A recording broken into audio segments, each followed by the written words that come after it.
शहादा तालुक्यात डोंगरगाव रोडवर भीषण अपघात, दुचाकीवरील तिघे गंभीर जखमी, वैद्यकीय व सेवांवर संताप। शहादा तालुक्यातील डोंगरगाव रोड परिसरात आज भीषण अपघाताची घटना घडली। मिळालेल्या माहितीनुसार मंदाना येथील रहिवासी नवरीला शहादा येथील ब्युटी पार्लरमधून मेकअप करून चारचाकी वाहनाने मंदाना येथे घेऊन जात होते। संबंधित वाहनाचा क्रमांक GJ01 RE 7684 असा आहे। दरम्यान अस्लोद मंदाना मार्गावरून कवडी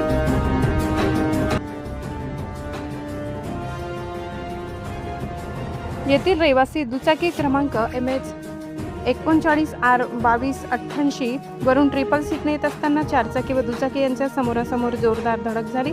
अपघात अत्यंत भीषण असल्याने घटनास्थळी एकच खळबळ उडाली। या अपघातात चारचाकीतील प्रवाशांना किरकोळ दुखापत झाली, चालक जखमी झाला, मात्र दुचाकीवरील तिघांना गंभीर दुखापत झाली असून प्रकृती चिंताजनक असल्याची माहिती आहे। अपघातानंतर स्थानिक नागरिकांसह संविधान आर्मीचे महामंत्री व केंद्रीय मानवाधिकार संघटनेचे जिल्हाध्यक्ष आकाश जावरे आणि त्यांच्या कार्यकर्त्यांनी वैद्यकीय सेवांवर गंभीर आरोप केले। गंभीर जखमी अवस्थेत रस्त्यावर पडलेल्या जखमींना मोठा त्रास सहन करावा लागला असून नागरिकांमध्ये संतापाचे वातावरण आहे। घटनेची माहिती मिळताच शहादा तालुका पोलीस स्टेशनचे पोलीस निरीक्षक हेमंतकुमार पाटील यांनी तात्काळ घटनास्थळी धाव घेतली। त्यांच्या समवेत घनश्याम सूर्यवंशी, योगेश थोरात हे कर्मचारी उपस्थित होते। पोलिसांनी घटनास्थळी पंचनामा करून पुढील तपास सुरू केला।